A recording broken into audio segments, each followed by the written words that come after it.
हाँ तो बेटा हम लोग आज का ग्लूकोज का जो नेक्स्ट लेक्चर है बेटा इसके पहले मैं ग्लूकोज का एक लेक्चर आपका कंप्लीट करा चुका हूँ, जिसमें बेटा मेरा ग्लूकोज कैसे बनता है और ग्लूकोज की मैंने कई सारी बेटा केमिकल प्रॉपर्टीज़ मैंने बता दी हैं, जिसमें मोस्ट इंपॉर्टेंट रिएक्शंस है आपकी टॉलेंस रिएजेंट, फेलिंग सोल्यूशन, ठीक है, रिएक्शन विद PCl5, एसाइलेशन, ये सब ऑलरेडी हो चुका है।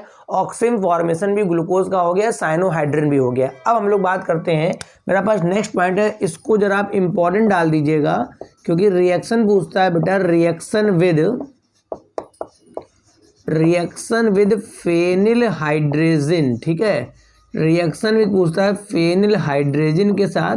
जो पेपर में आने के लिए बैठी रहती है रिएक्शन बेटा बहुत पूछी जाती है कि बेटा ग्लूकोज की रिएक्शन अगर मैं फेनिल हाइड्रोजन से कराता हूं तो बेटा क्या बनता है। तो बेटा यहाँ पर एक कंपाउंड बनता है येलो कलर का सॉलिड, जिसे मैं ओसाजोन बोलता हूं। बेटा जो जनरल नाम है बेटा ओसाजोन है। अगर आप ग्लूकोज से बनाते हैं तो उसका नाम ग्लूकोसाजोन होता है बेटा। अगर आप फ्रैक्टोज से बनाते हैं तो उसका नाम होता है बेटा फ्रैक्टोसाजोन, ठीक है। अभी आगे बताऊंगा कि ग्लूकोसाजोन और फ्रैक्टोसाजोन के जो फॉर्मूले होते हैं बेटा वो लगभग सिमिलर होते हैं, एक जैसे होते हैं। आप देख के ये नहीं बता पाओगे कि आपका जो मॉलिक्यूल है बेटा ग्लूकोसाजोन है कि बेटा फ्रैक्टोसाजोन है, ठीक है। चूंकि इंटर लेवल का है तो ये मैं यहाँ पर डायरेक्ट ही रिएक्शन बताऊंगा विदाउट मैकेनिज्म। अगर ये नीट या जेई वाला बैच होता तो मैं इसमें मैकेनिज्म भी करके दिखाता कि यहाँ पर रिएक्शन कैसे प्रोसीड यहाँ पर हो रही है, ठीक है। तो पहले हम लोग बात कर लेते हैं अपने फॉर्मूले की। फेनिल हाइड्रोजन का फॉर्मूला आप कैसे लिखेंगे तो मैं बता दूं, अगर कहीं लिखा हो NH2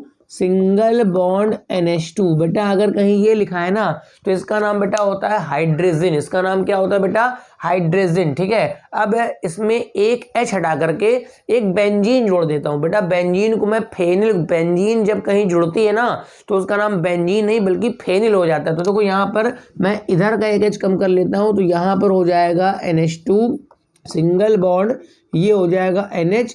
बेंजीन को मैं ऐसे भी लिख सकता हूं, बताओ सही है, या फिर ऐसे भी लिख सकता हूं NH2 single bond NH। Benzene को लिख सकता हूं मैं C6H5 करके भी मैं लिख सकता हूं, ठीक है। तो चाहे आप ये कहें चाहे ये कहें, दोनों में चूंकि बेंजीन लग चुकी है बेटा तो इसका नाम हो जाएगा फेनिल हाइड्रोजन। मैं यहाँ पर एक एक स्टेप वाली मैकेनिज्म नहीं बता रहा हूँ, मैं डायरेक्ट बताऊंगा कि अगर मैं ग्लूकोज का मॉलिक्यूल लेता हूँ, ग्लूकोज का मतलब क्या हो गया, CHO हो गया, सेकेंड कार्बन का इधर H, इधर बेटा OH होगा, थर्ड कार्बन में पलट जाता है, इधर OH, इधर बेटा H हो जाता है, फोर्थ कार्बन का इधर H, इधर OH हो जाता है, फिफ्थ कार्बन का इधर H, इधर OH हो जाता है, और नीचे हो जाता है CH2OH, ठीक है। तो ये जो ग्लूकोज का मॉलिक्यूल है बेटा ये फेनिल हाइड्रोजन के 3 मोल से रिएक्ट करता है, ठीक है। 3 मोल्स खर्च हो जाते हैं किसके, NH2, उसके बाद NH, C6H5। चूंकि इंटर लेवल की रिएक्शन है तो मैं यहाँ पर डायरेक्ट बताने की आपको कोशिश कर रहा हूँ, ठीक है। तो होगा क्या कि शुरुआत के जो 2 कार्बन हैं इस पर बेटा रिएक्शन होती है, ठीक है। कैंसर मॉलिक्यूल 3 लिए आपने, रिएक्शन 2 कार्बन में होगी बेटा। पहले स्टेप में तो यहाँ रिएक्शन होती है, अगले स्टेप में एक रेडॉक्स रिएक्शन लगती है और तीसरे स्टेप में फिर यहाँ रिएक्शन होती है, ठीक है। तो ये नीचे को जो 4 कार्बन है ना बेटा, नीचे के जो 4 कार्बन बेटा ये ऐसे रहेंगे और ऊपर के जो 2 कार्बन है बेटा इनमें चेंजमेंट आता है। क्या बनता है बता देता हूँ, ये बन जाता है HC डबल बॉन्ड NNHC6H5, ये ग्रुप जुड़ जाता है, ठीक है। यहीं से आया होगा single bond C double bond NNHC6H5, बस ये आपको लिखना है ऊपर की तरफ। बाकी 4 कार्बन का अरेंजमेंट वैसे मतलब इतना जो आपको रखना है वो आपको रेस्ट में रखना है, ठीक है। तो C बेटा ऐसे रहेगा, OH ऐसे रहेगा, H ऐसे रहेगा, फोर्थ कार्बन पहुंच गया, H ऐसे रहेगा, OH, फिफ्थ कार्बन पहुंच गया, H ऐसे रहेगा, OH, और नीचे बेटा क्या हो जाएगा CH2OH। तो ये जो मॉलिक्यूल बना है बेटा चूंकि ग्लूकोज से बना रखा है तो इसके लिए अभी जो मैं वर्ड बोल दूंगा ग्लूकोसाजोन। वैसे इसका जनरल नाम है बेटा ओसाजोन, मगर अदरवाइज ग्लूकोज से बना रखा है तो ग्लूकोसाजोन। कई बार आपके एग्जाम में ये पूछा गया है कि अगर मैं ग्लूकोज की रिएक्शन फेनिल हाइड्रोजन से कराता हूं तो भैया क्या बनता है, ये येलो कलर का सॉलिड होता है, ठीक है। तो आप आंसर वहां लिखेंगे बेटा ग्लूकोसाजोन। कई बार उसने इस चीज को पूछा है कि बेटा यहाँ पर जो ग्लूकोज है उसमें फेनिल हाइड्रोजन के कितने मोल से रिएक्शन होती है? तो वह जवाब आप लिखेंगे 3 मोल से रिएक्शन होती है। रिएक्शन 3 स्टेप में होती है। पहले स्टेप में यहाँ रिएक्शन होती है, अगले स्टेप में इसका ऑक्सीडेशन होता है तो फिर CO ग्रुप बन जाता है, और थर्ड स्टेप में फिर से। तो ये ध्यान रखिएगा कि ग्लूकोज की रिएक्शन अगर मैं कराता हूँ फेनिल हाइड्रोजन के साथ तो बेटा वहाँ पर मेरा जो मॉलिक्यूल बनता है वो मेरा बन जाता है ग्लूकोसाजोन, जो बोर्ड लेवल के लिए या किसी भी एग्जाम के लिए बेटा काफ़ी इंपॉर्टेंट रिएक्शन है। अब यहाँ बात कर लेते हैं हम लोग अपने कि हमारे पास कि reaction with sodium by sulphide, ठीक है। अगर मैं हेडिंग डाल देता हूँ next point, reaction with sodium bisulphide का बच्चा फॉर्मूला होता है NaHSO3। तो देखो मैं बता दूं कि सोडियम बाइसल्फाइड में जो न्यूक्लियोफाइल है वो एक बल्कि न्यूक्लियोफाइल होता है, ठीक है। और जो ग्लूकोज होता है मैं बताऊंगा अभी आगे चल के, बस बताने ही वाला हूं कि ये अपने मोस्टली साइक्लिक स्ट्रक्चर में रहता है, और साइक्लिक स्ट्रक्चर में बेटा एल्डिहाइड ग्रुप बहुत कम पाया जाता है। मतलब ग्लूकोज ओपन चेन, अभी तक हम लोग अपना लिख रहे थे ओपन चेन स्ट्रक्चर, क्या लिख रहे थे बेटा? Open chain structure. मगर ग्लूकोज जो होता है मोस्टली वो साइक्लिक रिंग में रहता है और उसमें एल्डिहाइड बहुत कम होता है, तो एल्डिहाइड भी कम है, ऊपर से ये बल्कि न्यूक्लियोफाइल भी है। इस वजह से यहाँ पर सोडियम बाइसल्फाइड अगर मैं ग्लूकोज में डाल दूंगा, ठीक है, किसमें डाल दूंगा? ग्लूकोज में, तो आपको यहाँ जवाब लिखना है नो रिएक्शन, ठीक है। वैसे तो सिंपल अगर एल्डिहाइड कीटोन लेते हैं, वैसे तो अगर हम लोग सिंपल एल्डिहाइड कीटोन लेते हैं तो वहां पर एक क्रिस्टलाइन बाइसल्फाइड कंपाउंड, ये जो ग्रुप है ना जाके जुड़ जाता है और एक क्रिस्टलाइन बाइसल्फाइड कंपाउंड बन जाता है। मगर यहाँ नहीं बनेगा बेटा, यहाँ पर आप CHO को ढूंढते रह जाएंगे, CHO का परसेंटेज बहुत कम होता है यहाँ पर। कैंसर बाकी रिएक्शन कैसे हो गई बेटा? उन सब में न्यूक्लियोफाइल इतना बल्कि नहीं था तो रिएक्शनें हो जाती, मगर यहाँ पर चूंकि बल्कि न्यूक्लियोफाइल है तो ये भी आपसे पूछ सकता है कि भाई ग्लूकोज की रिएक्शन सोडियम बाइसल्फाइड से क्यों नहीं हो पाती है? तो सोडियम बाइसल्फाइड और मेरा जो बाइसल्फाइड ग्रुप का जो न्यूक्लियोफाइल है, चूंकि SO3 बल्कि न्यूक्लियोफाइल है पहले, और बल्कि न्यूक्लियोफाइल ऊपर से एल्डिहाइड पूरे स्ट्रक्चर में बहुत कम प्रेजेंट होगा, क्योंकि मैं बताऊंगा अभी इसका साइक्लिक स्ट्रक्चर। तो अब मैं बताने जा रहा हूं, मेरे ग्लूकोज की मोस्टली रिएक्शनें कंप्लीट हो गई हैं, तो अब बताता हूं कि ग्लूकोज का साइक्लिक स्ट्रक्चर क्या होता है। तो हेडिंग डाल दीजिए, cyclic structure of D glucose, ठीक है। हम लोग डी ग्लूकोज का साइक्लिक स्ट्रक्चर बेटा लिखने जा रहे हैं, ठीक है।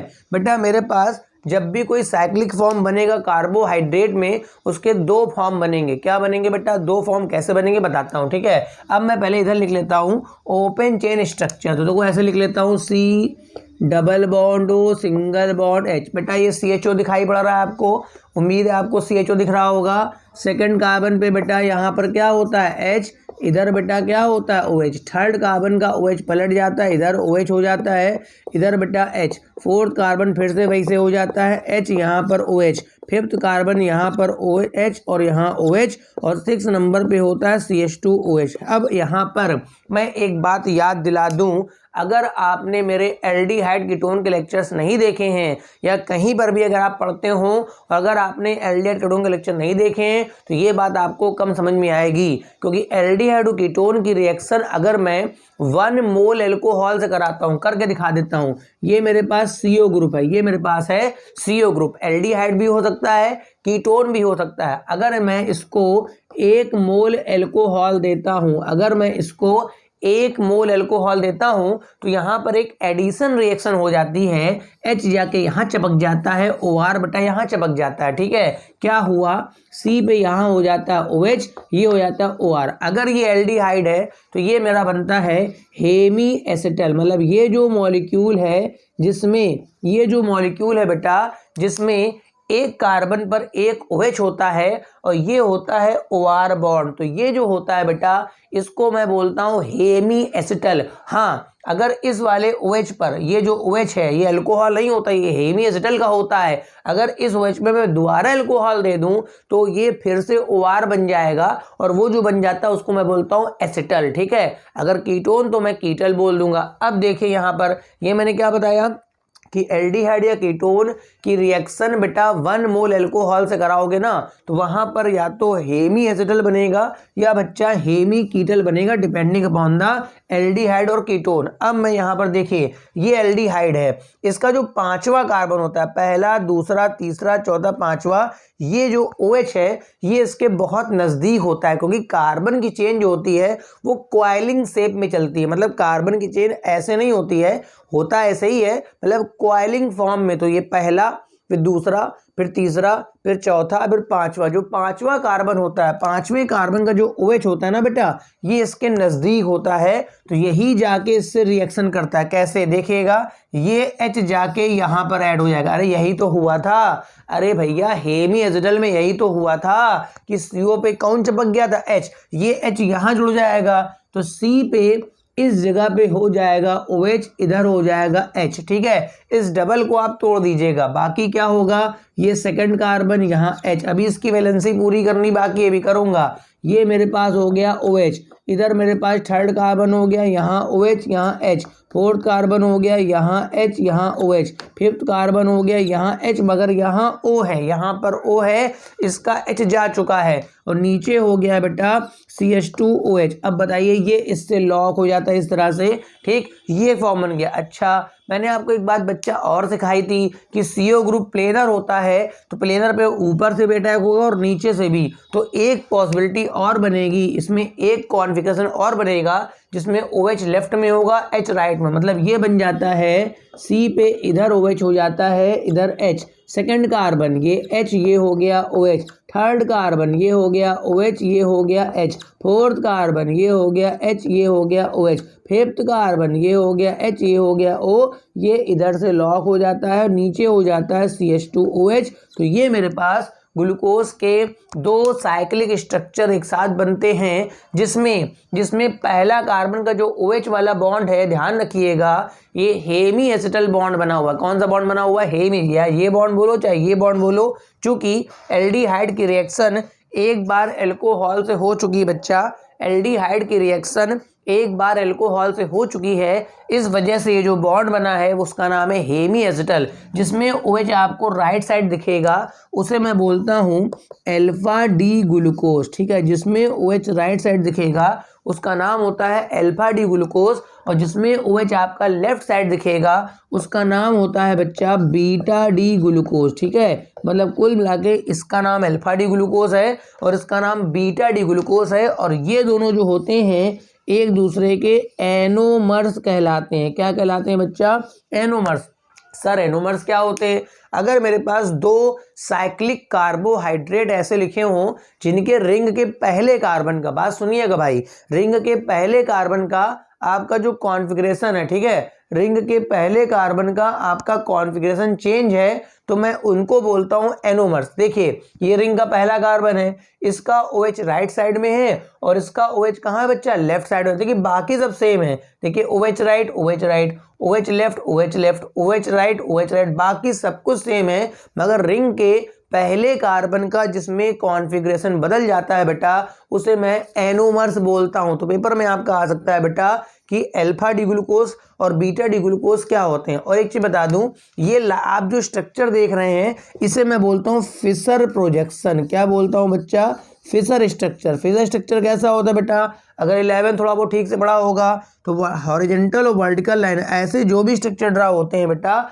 उनको मैं बोलता हूँ फिशर स्ट्रक्चर। तो ये बेटा आप देखिए ये हॉरिजॉन्टल लाइंस है और ये वर्टिकल लाइन है, तो दोनों के दोनों स्ट्रक्चर मेरे कौन से हैं बेटा, फिशर स्ट्रक्चर। तो अगर आपसे कुछ नहीं पूछा है तो आप अल्फा डी बीटा डी के ये स्ट्रक्चर बना दीजिएगा, मगर इनके अलावा भी बेटा मैं जरा रफ कर लेता हूँ, इनके अलावा भी बेटा एक स्ट्रक्चर होता है जिसको मैं बोलता हूँ हावर्थ स्ट्रक्चर। मतलब इसके अलावा भी बेटा एक स्ट्रक्चर होता है जिसको मैं बोलता हूँ हावर्थ स्ट्रक्चर। मैं यहाँ बनाऊंगा, ठीक है, आप हेडिंग डाल सकते हैं हावर्थ स्ट्रक्चर। अगर आपसे हावर्थ स्ट्रक्चर कह रहा है तो आपको यही बनाना है। इनको बनाने की आवश्यकता पड़ेगी जब आप डाइसैकराइड सीखेंगे तो वहां पड़ेगी, ठीक है। तो हावर्थ स्ट्रक्चर के लिए पहले आप यही देखेंगे कि ये कितने मेंबर्ड रिंग बनी है। भाई साइक्लिक तो है ही है, कितने मेंबर्ड आओगे बिगिन लेते हैं भाई, 1 2 3 4 5 ओ मिला के 6, 1 2 3 4 5 ओ मिला के 6, तो 6 मेंबर्ड रिंग है जिसमें आप इस तरह से इसको ऐसे बनाते हैं।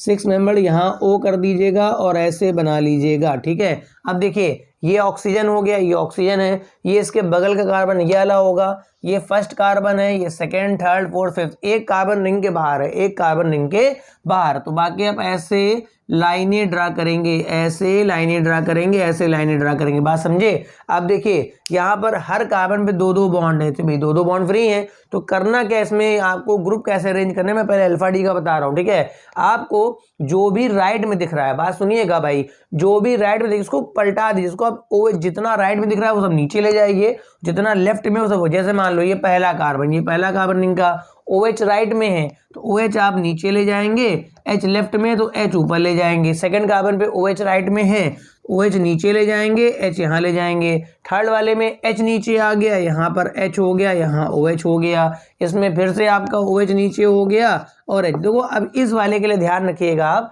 जो मैं अभी नहीं एक्सप्लेन करना चाहता, तो CH2OH आप ऊपर रख लेंगे और नीचे बेटा क्या लगा लेंगे, H। तो ये मेरे पास अल्फा डी ग्लूकोज का ही बेटा हावर्थ स्ट्रक्चर है, ठीक है। ये जो मैंने बनाया है ना बेटा, अल्फा डी ग्लूकोज का कौन सा स्ट्रक्चर है बेटा, हावर्थ स्ट्रक्चर है। अगर मुझसे कहे कि बेटा बीटा डी ग्लूकोज का हावर्थ बना दो, तो मैं बिल्कुल वैसे बना लूंगा, 6 मेंबर रिंग बना लूंगा, 6 मेंबर रिंग बना लूंगा और देखिए ऐसे लाइनें ड्रा कर दूंगा। अब देखो क्या होगा, यहाँ पर पहले कार्बन में देखो बेटा क्या, पहले कार्बन का ही चेंज आना है, केवल H राइट में है तो बेटा H नीचे ले जाना है, OH ऊपर ले जाना है। फिर देखो बेटा OH नीचे है, OH नीचे ले आइए, मतलब OH राइट में तो नीचे आ जाएगा। यहाँ पर H राइट साइड में है तो H नीचे आ गया, OH ऊपर चला गया, यहाँ OH फिर नीचे आ गया, तो ये बच्चा हो गया OH, ये हो गया H, ऊपर वैसे रहेगा CH2OH और नीचे आपका रहेगा बेटा H, ठीक है। तो ये बेटा बीटा डी ग्लूकोज का कौन सा स्ट्रक्चर हो गया, हावर्थ स्ट्रक्चर। आपको इन स्ट्रक्चर्स की जानकारी होनी चाहिए और ध्यान रखिएगा, ये जो बॉन्ड बना है, ये जो बॉन्ड बना है, ये हेमी एसिटल बॉन्ड है। कौन सा बॉन्ड है बेटा, हेमी एसिटल। होता क्या है, ये ओपन भी होता है। ये H कूद के अगर यहाँ पर आ जाए, सोचिए, अगर ये H कूद के यहाँ पर आ जाए, सोचिए अगर ये H कूद के यहाँ पर आ जाए तो ये फिर से OH बन जाएगा, फिर से एल्डिहाइड बन जाएगा। उसी तरह से यहाँ दिमाग लगाइए, ये H कूद के अगर यहाँ चला जाए तो ये फिर से OH बन जाएगा और ये मेरा CHO आ जाएगा। ये H कूद के अगर यहाँ चला जाए तो ये OH बन जाएगा, ये फिर से मेरे पास CHO बन जाएगा। तो ये अल्फा डी ग्लूकोज और बीटा डी ग्लूकोज के मेरे बेटा हावर्थ स्ट्रक्चर हो गया। और ध्यान रखिएगा, इनको मैं बोलता हूँ एक दूसरे का एनोमर्स। कभी भी आपको अल्फा डी बीटा डी कहीं लिखा मिले, समझ जाइए वो जो दो मॉलिक्यूल आपके सामने अगर एक ही मॉलिक्यूल के हैं, अगर एक ही मॉलिक्यूल के हैं तो वो एक दूसरे के बेटा क्या होते हैं, एनोमर्स होते हैं। बात समझ में आ गई। अच्छा, ग्लूकोज के ये जो स्ट्रक्चर्स बनते हैं, जो साइक्लिक वाला है, इसको मैं पायरानोस बोलता हूँ। एक नाम और होता है पायरानोस स्ट्रक्चर भी कहता हूँ। एक्चुअली में एक मॉलिक्यूल होता है पायरॉन, ठीक है, एक मॉलिक्यूल होता है पायरॉन जिसका स्ट्रक्चर ऐसा होता है, 6 मेंबर रिंग का होता है। ये मॉलिक्यूल पायरॉन का होता है, ठीक है। अब देखिए इसकी जो बनावट है और इसकी जो बनावट है लगभग सेम। बताइए, ये भी 6 मेंबर्ड है और ये भी मेरे पास 6 मेंबर्ड है। इसमें भी एक वो है 5 कार्बन, 1 2 3 4 5, यहाँ पर भी 5 क्या कार्बन है। तो अगर कोई पूछे कि इस ग्लूकोज का जो साइक्लिक स्ट्रक्चर है उसका नाम क्या है, तो आप जवाब देंगे पायरानोस नाम देंगे। क्या नाम देंगे बेटा, जवाब पायरानोस आप इसका नाम रखेंगे। इतनी बात समझ में आ गई। तो मैंने ग्लूकोज के बेटा आपका फिशर का साइक्लिक बता दिया, ग्लूकोज का बेटा मैंने किसका बता दिया, हावर्थ का साइक्लिक बता दिया। अब इसी में एक टॉपिक आपको पढ़ना बहुत जरूरी है जिसका नाम है म्यूटा रोटेशन। अगर आप CBSE एसएस बोर्ड के हैं तो म्यूटा रोटेशन अगर आप नहीं पढ़ेंगे, नहीं सीखेंगे तो आगे आपको कुछ भी समझ में नहीं आएगा। इतना बना लीजिए फटाक से। बट इसके बाद आपको पढ़ लेना चाहिए म्यूटा रोटेशन बेटा क्या होता है, ठीक है। अगर आप किसी भी बोर्ड के हैं तो बेटा आपको म्यूटा रोटेशन जरूर पढ़ना चाहिए, उससे आपको बहुत अच्छी जानकारी मिलेगी, मैं बता रहा हूँ, ठीक है। अब बात सुनिए, पहले मेरे पास जितने भी कार्बोहाइड्रेट्स होते हैं बेटा, सब के सब कायरल मॉलिक्यूल्स होते हैं, मतलब सब के सब लाइट घुमाने वाले होते हैं। तो उनका अपना एक स्पेसिफिक रोटेशन होता है, मतलब एक पर्टिकुलर एंगल से बेटा वो लाइट को रोटेट करते हैं। और मैं बता दूं प्रत्येक मॉलिक्यूल का जो भी कायरल होते हैं ना, उनका बेटा स्पेसिफिक रोटेशन की जो वैल्यू होती है बेटा वो फिक्स होती है, मतलब जो उनका विशिष्ट घूर्णन है, स्पेसिफिक रोटेशन है, वो बेटा फिक्स होता है। तो मैं जरा बता दूं कि मेरे पास जो अल्फा डी ग्लूकोज होता है, ठीक है, मेरे पास जो अल्फा डी ग्लूकोज है बेटा, इसका स्पेसिफिक रोटेशन होता है प्लस का 113 डिग्री, मतलब जब ये सोल्यूशन में जाएगा तो इतने एंगल से क्लॉकवाइज लाइट घुमाएगा। और मेरे पास जो बच्चा बीटा डी ग्लूकोज, मैंने अभी आपको बताया बीटा डी ग्लूकोज, इसका जो स्पेसिफिक रोटेशन है प्लस का 19 डिग्री होता है। मतलब मेरा कहना का मतलब ये है कि अगर मैं अल्फा डी ग्लूकोज को बेटा मैं पानी में डालता हूँ ना, तो वहां पर वो लाइट घुमाता है कितना, प्लस का 113 डिग्री। बात समझे नहीं समझे? इसी तरह अगर मैं बीटा डी ग्लूकोज को अगर पानी में डालता हूँ ना, तो ये बेटा इसका जो एसआर है, एसआर जो है स्पेसिफिक रोटेशन जो है प्लस का 19 डिग्री है। मैंने भी बोला कि अधिकांश जितने मॉलिक्यूल्स होते हैं दुनिया में, सबके स्पेसिफिक रोटेशन की जो वैल्यू होती है बेटा वो फिक्स होती है, मगर जब मैं अल्फा डी ग्लूकोज को पानी में डालता हूं तो इसका स्पेसिफिक रोटेशन जो कभी चेंज नहीं होता, धीमे धीमे घटता है, और बेटा घटते घटते घटते घटते घटते प्लस का 53 डिग्री पे जाके रुक जाता है। मतलब ये चालू तो 113 से घुमाना हुआ था, आधा घंटा रुका 105 हो गया, फिर पौन घंटा रुका 102, मतलब कुल मिला के 100 हो गया, धीमे धीमे घटते घटते बेटा 53 पहुंच जाता है। इसी तरह से अगर मैं बीटा डी ग्लूकोज लेता हूं, ठीक है, तो इसका बेटा जो एसआर है, मतलब स्पेसिफिक रोटेशन है, वो होता है प्लस का 19 डिग्री, मगर जब ये पानी में जाएगा कुछ देर आप वेट करिए, उसके बाद मतलब प्लस का 25 डिग्री हो गया, मतलब ये घट रहा था और ये बढ़ते बढ़ते बढ़ते ये भी कहाँ रुक जाएगा आकर के 53 पर। कुल मिला के म्यूटा, म्यूटा का मतलब क्या है, जो सेल्फ से हो जाए, म्यूटा रोटेशन, मतलब सेल्फ से अपने आप रोटेशन चेंज होता है। क्या चेंज होता है बेटा? सेल्फ से बेटा रोटेशन चेंज होता है, उसे मैं बोलता हूं बेटा म्यूटा रोटेशन। सेल्फ से क्या चेंज होता है बेटा? रोटेशन चेंज होता है, उसे मैं बोलता हूं म्यूटा रोटेशन। सर ये हुआ कैसे? स्पेसिफिक रोटेशन तो मोस्टली कांस्टेंट वैल्यू होती है, तो मैं बताने का प्रयास कर रहा हूं बेटा। इसके लिए मेरे को अल्फा डी ग्लूकोज और बीटा डी ग्लूकोज के अपने साइक्लिक वाले स्ट्रक्चर ड्रा करने पड़ेंगे। तो ये लिखा मैंने सी पे लिख लिया OH, इधर कर लिया H पहला कार्बन, ये दूसरा कार्बन H यहाँ पर हो गया OH, ये तीसरा कार्बन यहाँ हो गया OH, यहाँ हो गया H, ये चौथा कार्बन ये हो गया H, ये हो गया OH, ये पांचवा कार्बन, यही वो कार्बन जहाँ पर O की बॉन्डिंग बनी है ऐसे, ठीक है, ध्यान रखिएगा ये कार्बन नहीं होता, ठीक है। नीचे होता है बच्चा CH2OH, इसका नाम बच्चा अल्फा डी है, रोटेशन होता है प्लस का 113 डिग्री, ठीक है।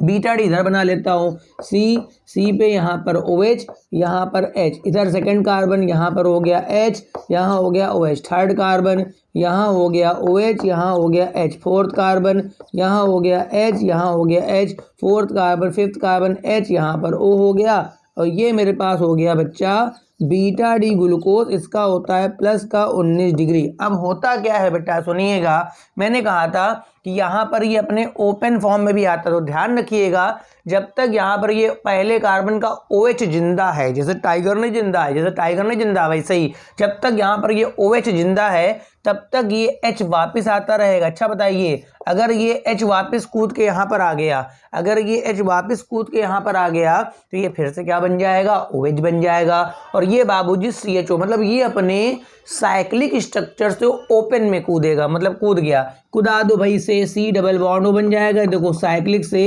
अपने ओपन चेन में आएगा, साइक्लिक से अपने ओपन स्ट्रक्चर में आ जाता है। अब ये ओपन वाला क्या करेगा बता रहा हूँ, ये ओपन वाला क्या करेगा बताता हूँ, ठीक है। अब ओपन वाला जो होगा ये फिर से बेटा साइक्लाइज होगा, मगर इसका जो H है वो उल्टे डायरेक्शन में जाके, मतलब कुल मिला के अल्फा डी ग्लूकोज से पहले बना ओपन, ओपन से बना बीटा, नीचे लिख देता हूँ ये बीटा डी ग्लूकोज। कौन सा बच्चा? Beta D glucose. मतलब कुल मिला के अल्फा डी पहले ओपन में आकर के बीटा डी में जाता है, और बीटा डी ओपन में आके मतलब अल्फा बीटा बेटा आपस में कन्वर्ट होना चालू हो जाते हैं। यहाँ पर एक रिवर्सिबल रिएक्शन चालू हो जाती है। अगर आपने रिवर्सिबल रिएक्शन कभी भी ठीक से पढ़ी है ना बेटा, तो आपको उसमें सिखाया गया होगा कि जब भी कोई रिवर्सिबल चेंजेस होते हैं तो वहाँ पर एक जगह पे इक्विलिब्रियम आती है। क्या आती है बेटा? इक्विलिब्रियम आती है, जहां पर फॉरवर्ड और बैकवर्ड के रेट बेटा कांस्टेंट हो जाते हैं, तो उस समय